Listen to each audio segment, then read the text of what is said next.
Corel Corporation adalah singkatan dari Cowplan Research Laboratory.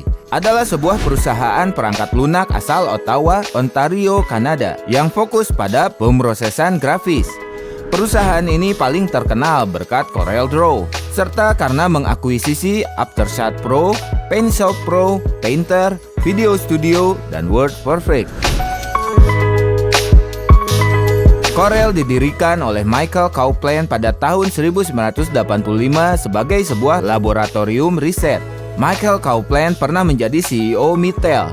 Mattel memerlukan program desain kreatif dan menulis untuk memperkuat jajaran produknya, sehingga produk Corel pun lahir. Corel sukses besar saat ledakan teknologi tinggi pada dekade 90-an dan awal dekade 2000-an. Perusahaan bahkan sempat menjadi perusahaan perangkat lunak terbesar di Kanada. Pada tahun 1996, Corel mengakuisisi novel WordPerfect dan mulai bertekad untuk menjadi Pepsi dari Coke buatan Microsoft. Karena Microsoft Word adalah perangkat lunak pemrosesan kata yang paling banyak digunakan pada saat itu. Corel pun kesulitan bersaing karena Microsoft dapat mendorong instalasi perangkat lunak buatannya di komputer baru. Aplikasi yang disediakan untuk komputer baru terutama adalah Microsoft Works.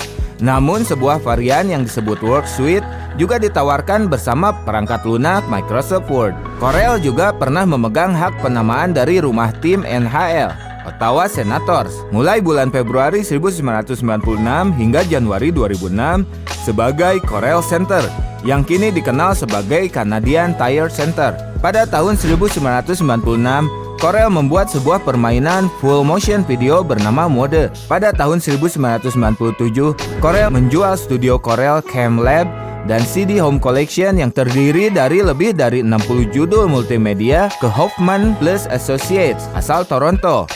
Sebagai bagian dari kesepakatan, Corel juga mengakuisisi minoritas saham Hoffman Plus Associates dan menerima royalti. Pada bulan Agustus 2000, Cowplan dituduh melakukan insider trading sehingga kemudian mengundurkan diri. Dewan direksi baru pun dibentuk dan Derek Burney Jr. mengumumkan bahwa jajaran produk Corel akan dibagi menjadi sejumlah merek, yakni Deep White, Procreate, dan Corel. Namun rencana tersebut kemudian dibatalkan dan hanya merek Corel yang akan digunakan. Pada akhir tahun 2001, Corel mengakuisisi MicroGraphX, sebuah perusahaan perangkat lunak grafis. Pada bulan Agustus 2003, Corel dibeli oleh Vector Capital dengan harga $1,05 per saham, sedikit lebih besar dari kas Corel. Corel kemudian mengundurkan diri dari Nasdaq dan Toronto Stock Exchange. Sejumlah pemegang saham Corel asal Amerika Serikat lalu menuduh bahwa manajemen Corel mendapat keuntungan dari kesepakatan tersebut, meskipun harga penjualannya terlalu rendah. Sebuah tuntutan hukum pun diajukan di Amerika Serikat untuk menghentikan penjualan tersebut, namun akhirnya gagal. Pada bulan Maret 2005, Corel mengumumkan bahwa Departemen Kehakiman Amerika Serikat membeli 50.000 lisensi WordPerfect, sehingga pengguna WordPerfect di seluruh dunia mencapai 20 juta, dan bahwa WordPerfect mendapat 4 juta pengguna baru per tahun berkat kesepakatannya dengan Dell. Pada tanggal 26 April 2006, Corel resmi kembali menjadi perusahaan publik dengan mengadakan penawaran umum perdana di Nasdaq. Pada hari yang sama, Corel menyelesaikan akuisisi terhadap WinZip. Pada tanggal 12 Desember 2006, Corel menyelesaikan akuisisi terhadap Intervideo dan YouLead. Intervideo diakuisisi dengan harga sekitar $196 juta. Pada tahun 2008, CEO David Dobson mengumumkan bahwa ia akan keluar dari Corel untuk menempati jabatan strategi senior di Pitney Bowes.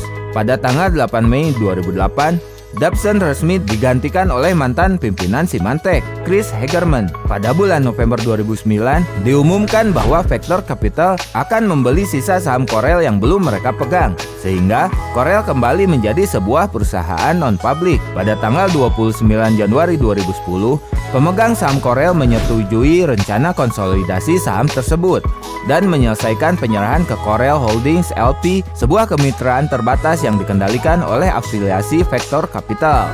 Nah, itu dia sejarah singkat dari CorelDRAW. Jangan lupa like, komen, dan subscribe channel ini untuk mendapatkan informasi terbaru lainnya. Sampai jumpa.